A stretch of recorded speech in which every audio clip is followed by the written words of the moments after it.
Hello and welcome to a Ceilidh Club special spotlight edition where we are looking at burn suppers. Now, you may have had your haggis by this time, but we're looking at burn suppers in a very broad context today. And I'm delighted to be joined by Dr. Cleo O'Callaghan Yeoman.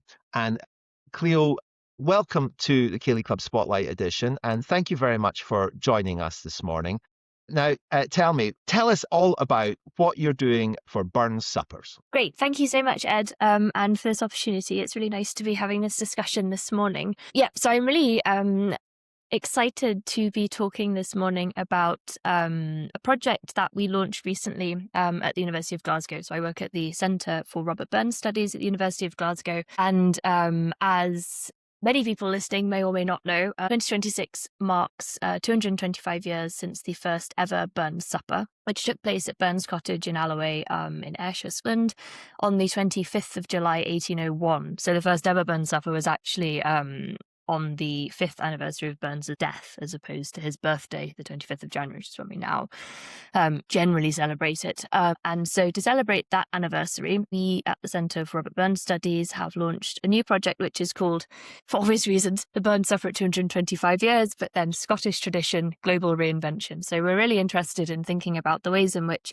the Burns Supper as a Scottish tradition has also turned into this kind of global phenomenon quite quickly. I mean, over the 19th century, it became increasingly internationalized, but we're interested in thinking about today in the 21st century, what does the Burns Supper mean for different people across the world? We're interested in hearing about the ways in which this tradition continues to be maintained. There are various components, obviously, to the Burns Supper that we think about as quite intrinsic to it, but we're also interested in thinking about and learning about the ways in which the Burns Supper is being adapted and reimagined and taking on new aspects of different cultures. So to that end, we've recently launched a global survey where we're inviting everyone across the world, wherever you are, and however you're celebrating Burns Night, to send us details about your Burns Suppers. So we're interested in hearing about what people are eating. So obviously, as you say, haggis.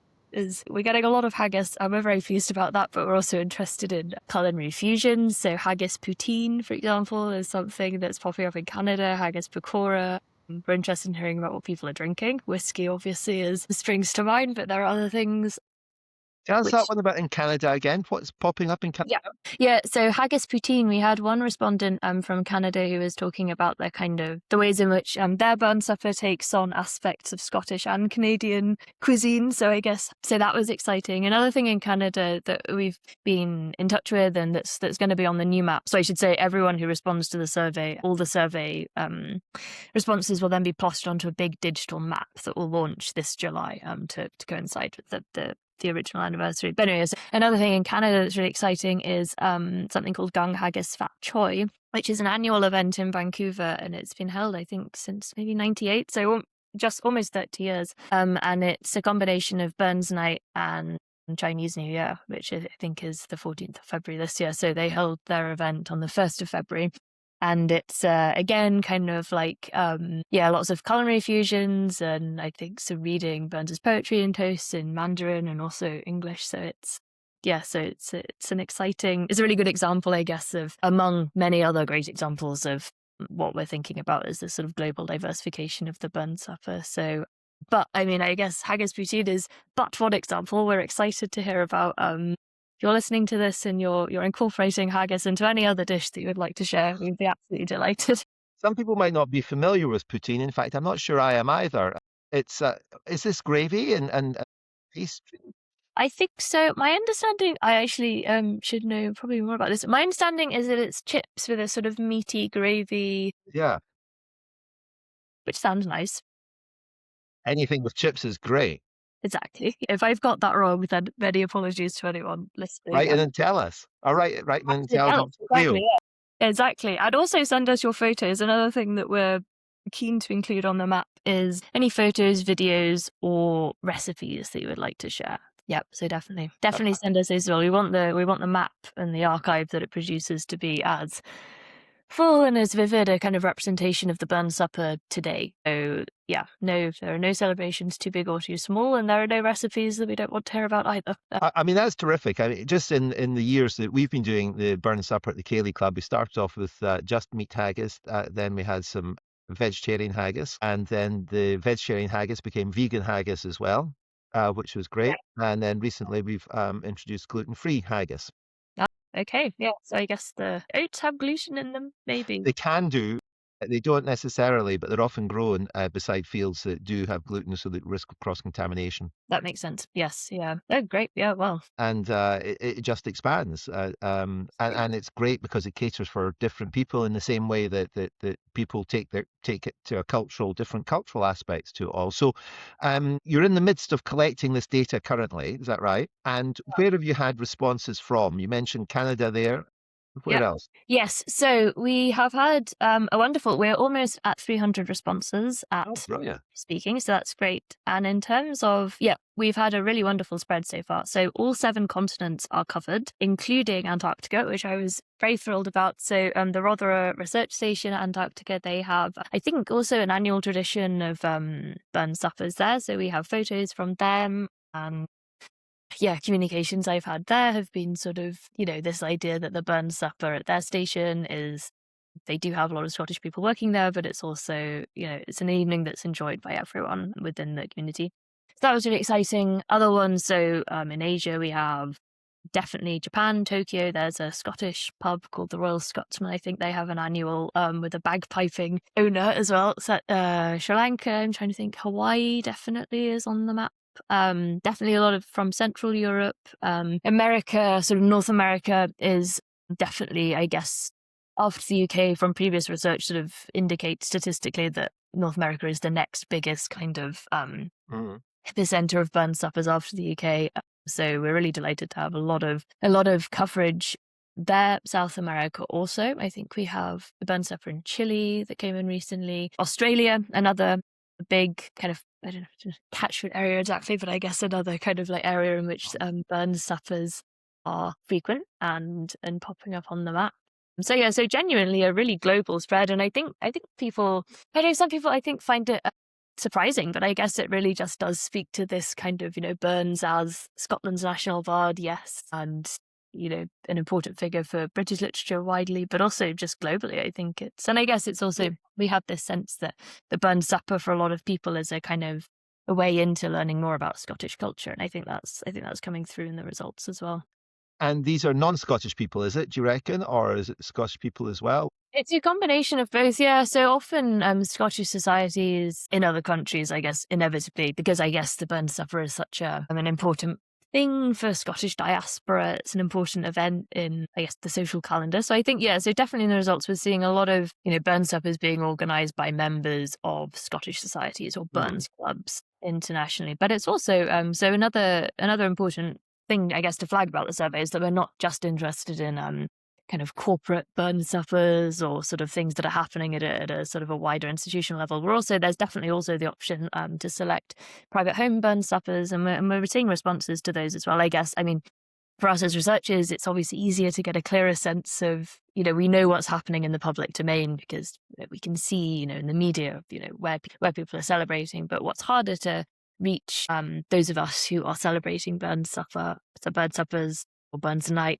quietly at home, maybe not so quietly, maybe you have lots of people around, but so I guess we're really keen to hear from people who are sort of celebrating at home with friends or family, or having a solo burns night, which would also be nice to have on the map. So but to answer your question, I think yes, it's a lot of definitely sort of Scottish people abroad organising these events, but it's also people who are not Scottish and who are sort of, I guess, sort of maybe their work involves Scotland in some way, or they're just interested in the poetry or the wider culture. And I guess another thing is you don't have to only read Burns poetry at Burn Suppers, and that's something we're seeing as well. So it's a really, I guess, my sense is that the Burn Supper presents this kind of exciting template and precedent for having, sort of convivial celebrations and good food and sort of drinks with friends. And I think people can kind of make of it what they want. Well, I agree, and I like the variety of different ways you can celebrate Burns Night, either from a nice plate of haggis, neeps, and tatties at home, and maybe a little bit of poetry with your pals, and a glass of whiskey, or to a formal sit down where you've got Yeah. posh people giving vibrant speeches Yeah. and It's doing that. And I wondered, what is it about the Burns supper? Because I think I find it quite unusual and great, but I find it quite unusual that we actually celebrate a poet. I can't really think of many other, even literary figures. I'm sure you'll probably know better than I do, but in terms of national days that is celebrated throughout the world, it's relatively unusual, I think, to celebrate a poet. yeah. I think Sorry, carry on. No, go on. I'm interested just in your thoughts on that.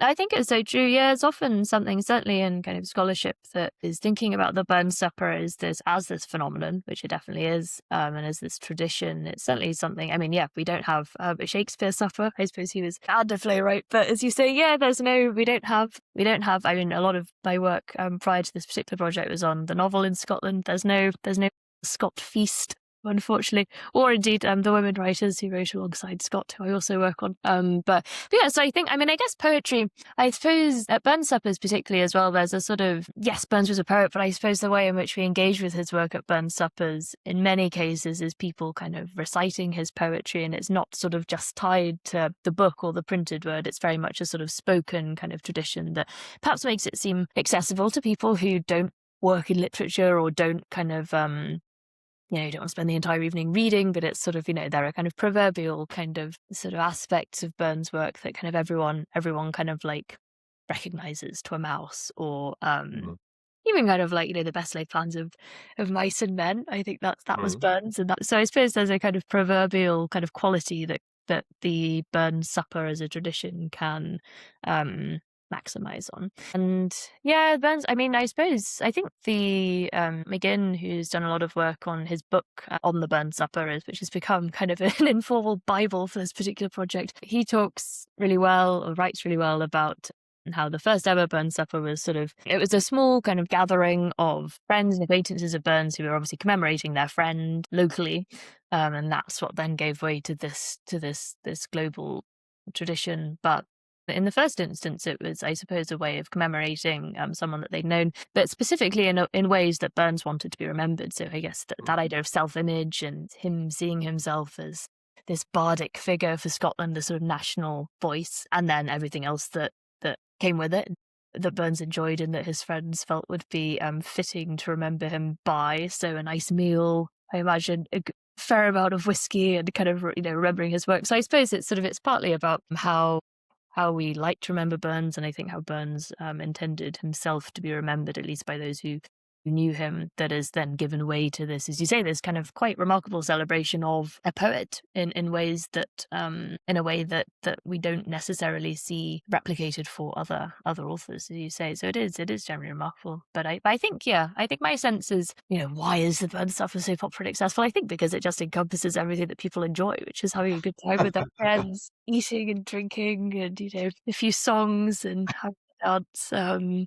And what element is timing in all of this as well? Because at least in the Northern Hemisphere, you've just come through, you've had your Christmas and New Year celebrations. Everybody's gone quiet for 2 or 3 weeks or so. And I think by the end of January, perhaps people are just gagging to get out and get back to enjoying themselves and having some fun again after, the coming clean after the excesses perhaps of the festive season. Yes, exactly. Yeah, no, I completely agree. I know I was speaking to even a friend about this yesterday, kind of like, it's just as well that the Burns suffer is at the end of January, because it's a bit of a bleak time. I mean, I'm in Glasgow here, we have a little bit of sun this morning, but all of last week, I don't think I saw any sun. So it's kind of, it's a kind of not a depressing time of year, but I suppose, as you say, you've had the Christmas rush, everyone's back to work or back to school or whatever it is. And so I think, but as I said at the beginning, I think it's, it wasn't always, the Burns suffer was initially on the anniversary of Burns's death, which was, I guess, just after the midpoint of summer, really. So So it's interesting. Actually, I always think it's interesting. It's not really a fun fact, but Cranachan, the raspberry dessert that we would often associate with all this popular at burn suppers, was originally kind of a recipe that was developed to celebrate the harvest. Obviously, raspberries come in the summer traditionally, especially in Scotland. So I guess there are nice echoes still. If you're having Cranachan at a burn supper, there are still echoes to that kind of like original summer conception. But yeah, I think timing is important, I suppose, as you say, especially for us who wherever you are. But if you're in the darker, colder, wetter part of the year, then I think you definitely need something by the end of January to see through. But we're also seeing it mapping on. I mean, I mentioned Chinese New Year and Yeah. way in which, so it seems to be kind of timely wherever you are. And I guess if it fits in with other things going on in your cultural world, then great. And if it's not, then just have a party instead, I suppose. I've always been interested in people who are remembering the past or remembering a certain culture. And sometimes I think people become very, very picky about the right way of doing something. And if you're not doing it the right way, then you're not particularly honoring that culture. Or that it's same with sometimes with religious converts as well. They're often more fundamental about the religion than somebody who might be brought up in that religion who Yeah. might do that. And I just wondered, do you have any views on this about whether you should have a strict adherence to something, or does not, so let me rephrase that, does not having a strict adherence to what a burn supper should be diminish it in any way or enhance it? Yeah, I certainly don't think it diminishes it. I guess, yeah, it's a good question. It definitely cuts to, I guess, the ethos of this project, which is really that there is no kind of right or wrong way to celebrate the burn supper. And what we're really interested in finding out is how, as you say, people are potentially enhancing what is this sort of very well-known Scottish tradition, and how are they kind of making it their own? How are they making it reflect other things that are important to them in their daily lives, wherever they are across the world? And so, yeah, no, my sense is certainly not at all diminished. I suppose, I mean, a lot of the questions in the survey are designed to map onto what we might consider to be central components of a traditional burn supper. So things like the toasts that are often given. So the immortal memory of Robert Burns, big one. Toast to the lassies, reply from the lassies. Selkirk Grace often is a big one associated with Burns suppers, not least, I imagine, because it's 4 lines long. So that's that's good. Yeah, which foods people are eating, what they're drinking. I suppose if there are Caileys in Scotland, we might often expect to see Caileys happening, but in other parts of the world, perhaps not, or maybe there's another traditional dance. Obviously, I guess Highland wear is often, you might often see people turning up in kilts, especially in Scotland. I imagine at your Cayley as well, there are plenty of kilts. Sure.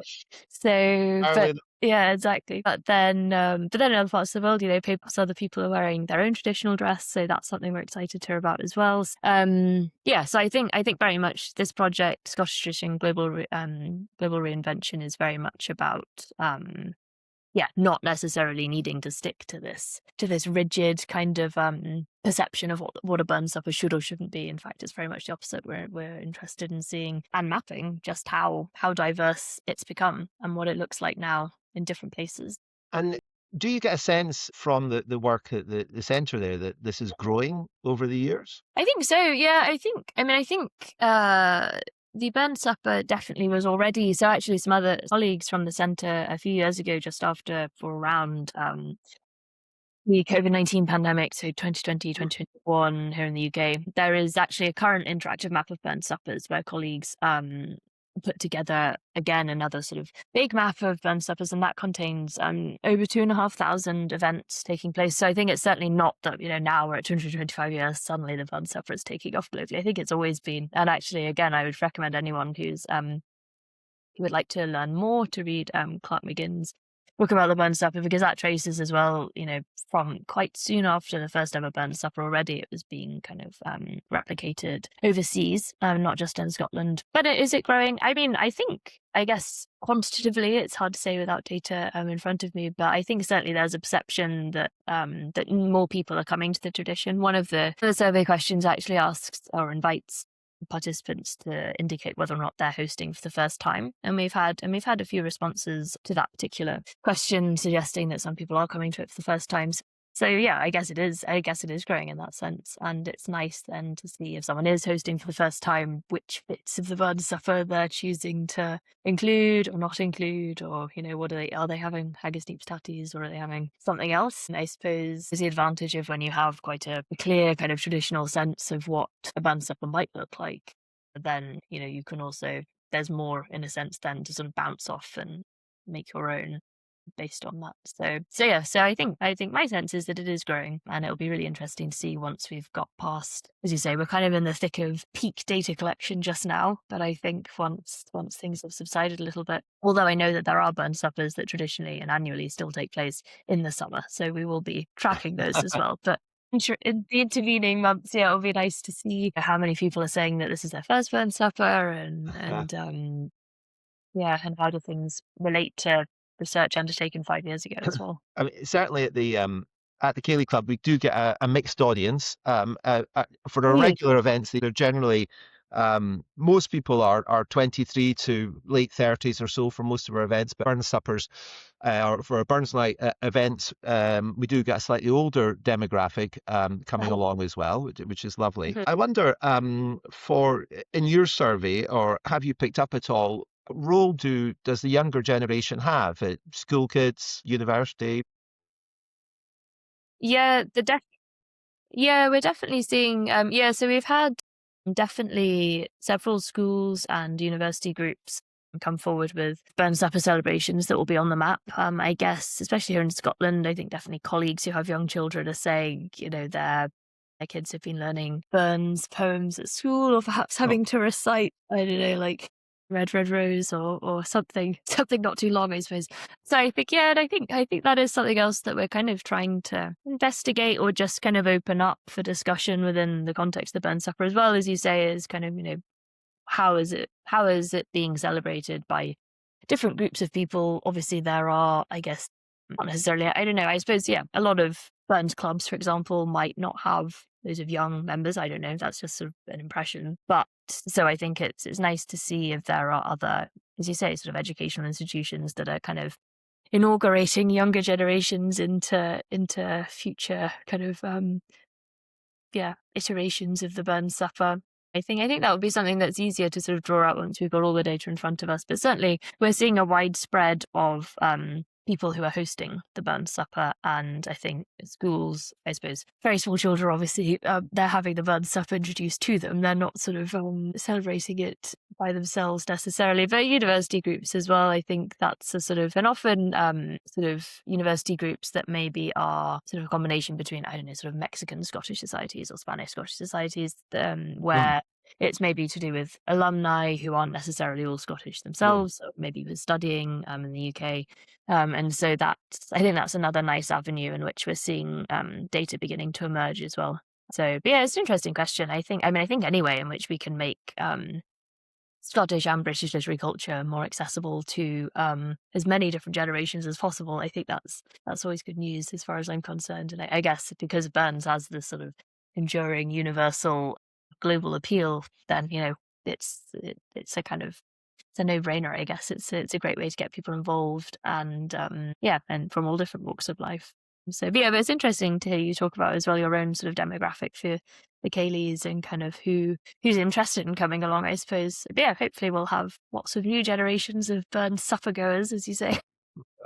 Well, I was talking to somebody. I was in London at the Cayley on Friday night, and I was talking with somebody who was Scottish, and she was talking about how our PE teacher used to take us for Scottish country dance lessons before Christmas, before the school dance, or at the end of the year or so. And we used to do it. Yeah, actually, we went to the same school, we found out, but same teacher across Mr. Hunter, God bless him, and taught us Scottish country dancing. But I think that has, because so many Scottish kids get that at school, Yeah, that leads them to wanting to have Cayleys at their wedding, and there's no better thing to have at your wedding than a Cayley.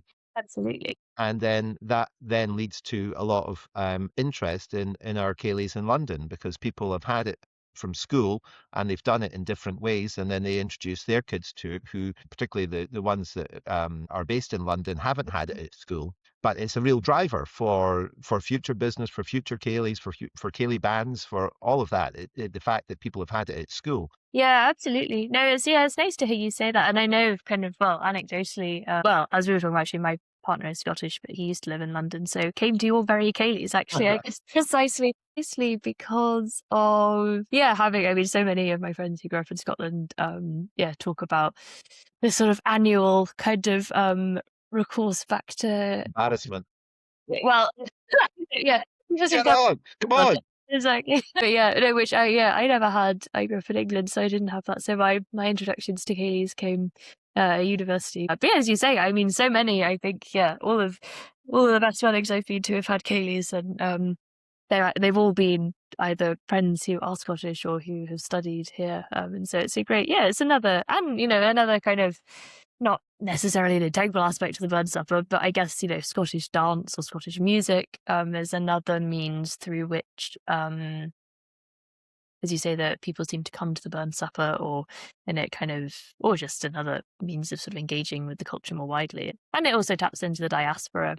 That's what I mean. I guess it's not too far from Scotland, but there's a sense of remaining connected to an aspect of your own sort of national identity, I suppose, which is really nice. And I think we're seeing the burn supper and ceilidhs as a really important aspect of that identity for people who don't live in Scotland just now. So where will the study go? What's the plan for the research? So the plan is that so the map is being developed right now. So as we're getting data in, we're being able to start testing it. Working with colleagues in computing science who have skills. Brian Aitken, a big shout out, who has skills that I just couldn't possibly hope to have, and I do not know how to build digital maps. So the digital map will be accessible we've got a domain set up for it within the University of Glasgow. So that will be great. We'll be sure to publicise that when it's available. It'll be under the sort of umbrella of the University of Glasgow and Centre for Urban Studies. And that will be launched officially in July, as we say. So we've got a busy few months ahead of us trying to get everything streamlined and plotted, but it's exciting. And so that's the map. And then longer term, I guess something that I haven't mentioned yet, but the kind of timeliness of our work on the burn supper is kind of complemented by the Inventory for Living Heritage in the UK, which is currently accepting submissions by the Department of Culture, Media and Sport. So UNESCO has an interest in what's called intangible cultural heritage, so kind of social practices like the burn supper, culinary practices, craft, sport, anything, I guess, that's heritage, but you couldn't tangibly put in a museum, for example, is a useful way of thinking about it. So the UNESCO has a sort of representative list of the intangible cultural heritage of humanity, which is sort of safeguarded, and if you're on that list, it's sort of recognised globally. And the UK recently joined that convention, so we're now accepting submissions for this inventory, which will list, I guess, if you actually go onto the website, I think it's called Living Heritage in the UK, and you can see what people are submitting. And it's really, the burn supper is on there. We've submitted an expression of interest, but there's so diverse, so many things. I can't, needless to say, nothing is now coming to mind. But it's nice to see kind of other traditions that people are wanting to sort of preserve and commemorate. So I guess in terms of our take on that and the timeliness of this project, we're thinking about the burn supper as an example of living heritage that is sort of pertinent globally, but obviously sort of has firm links to the UK, especially Scotland. So longer term, I suppose we'd like to do more work in terms of sort of recognising and having other people recognise the burn supper as living heritage. And so I think the map is a great first step in that sense, and the archive that it will produce as well, because it's sort of we have this kind of tangible data set that's been provided by the community, burn supper community, I suppose, globally. And so I think that'll be a really invaluable thing to have in terms of recognising the burn supper as living heritage. And it's also just a great resource for anyone who's interested, whether it's because you're from Scotland and you want to see how other people are celebrating burns, or if you're coming to it from research or other educational perspectives. I think if you're teaching burn suppers in schools, for example, it's really nice to be able to show students that it's not just Scotland, it's also kind of Antarctica and Hawaii and Sri Lanka and so many other places that, needless to say, Canada or Norway. So, yeah. If you need anyone in Hawaii to go and audit the one there, then I'm available. Well, we will bear you in mind, Ed. Thank you. selfless at volunteering. Yeah. No, I think yeah, I think we should all go and do some field work somewhere where it's warm. Scuba dive in Hawaii, actually. Very nice. Brilliant. And finally, Dr. Cleo, what if Burns came back today or came back in January there and attended a Burns supper? What would you think? I hope he'd be thrilled that everyone is remembering him in such convivial ways. Yeah, I don't know. I mean, I do think there was a sense that I guess he wanted to be remembered. But I suppose I'd like to think that perhaps we've exceeded his expectations, and that globally it's. Although I'm sure he had high expectations for himself, but I think it's it's credit to him, and yeah, I think it's just a really nice thing to be part of. So I hope we've done him proud. I'm sure he'd tell us if we hadn't, but yeah, can only proceed in that optimistic Brilliant. front. But yeah, anyway, so yeah, send us your survey results, and I should say, yeah, you don't have to be the host either. If you're a guest at a Burns supper, you are absolutely entitled to fill in the survey and fill it in more than once if you've been to more than one Burns supper. Right. About all of them, so multiple. I did mine for the Cayley Club, but actually when I came back, we did Friday and Saturday, and then and so when I came back, I had to. My brother joined our family, his family joined our family, and then we had one Sunday night. So I've got another entry too. Well, you know where the survey is, and if you don't know where the survey is, Google the Centre for Robert Burns Studies, and you'll find the link to the survey on our homepage. We'll put it in our socials as well, but it's the Centre for Robert Burns Studies. That's where we can get the survey. Indeed, yeah. Well, yeah. Thank you so much, Ed. Well, thank you very much, Dr. Cleo O'Callaghan Yeoman, for your time and for your efforts in preserving the culture and promoting it. Thanks. Pleasure. Thank you. Ciao. Bye.